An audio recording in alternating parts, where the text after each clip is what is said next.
Three stories of change. DeQuavius.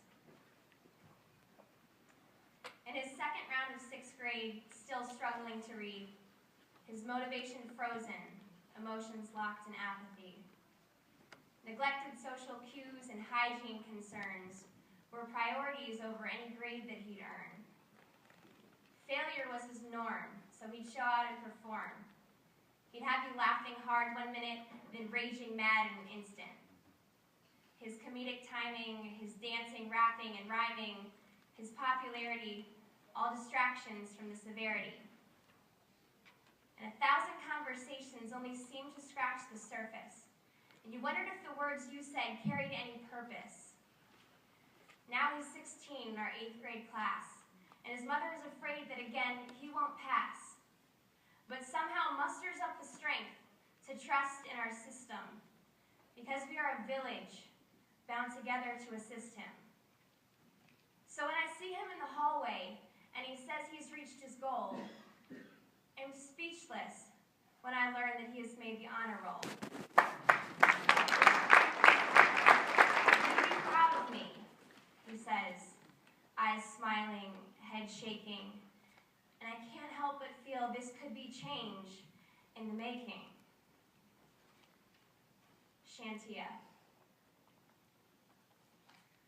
Full of life and energy, I hear her laughter, I see her face, then feel the numbness in my mind when I was told she left this place. Is she the first one that you've lost? I am asked by a friend. A sharp and dark reminder that we will not always win. What words did we omit? What love did she forget? What pain could we not see? Or is her mission still to be? Because a bend in the road is not the end of the road unless you refuse to turn. And being the change is the quiet strength to begin again when you've learned. And as we teach our children to be still children and grab dreams for which they have yearned, through the grit and the pain and the calling of names, Shantia, your voice will be heard. Javarius. He didn't get like this overnight. He ain't gonna change overnight, Mr. Jones says, leaning on his mop.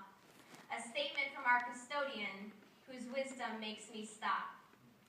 He's speaking of a student whom everyone knows, whose reputation of unruliness grows, a past riddled with abuses, ready with excuses, but the truth is, if he loses, society won't bat an eye.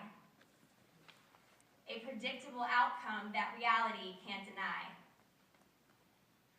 But we are not in the business of being realistic. We are meant to be the change that defies the statistics. When he skips down the hall like a child, or I see that he's missing a tooth when he smiles, I am reminded that he is just a kid who needs as much as we can give, and the only thing we can't give is up. And Mr. Jones says, but I'm just a custodian, to qualify his perspective. And I think, let's assess what just is, because justice isn't selective. And justice won't be won by one person, classroom, decision, conversation, but a commitment to the slow and steady transformation. Our schools exist because of kids like him, and without the village, we cannot win. The change may not be today, and it might not be in sight, but when it comes, and it will come, we'll say, he didn't get like this overnight.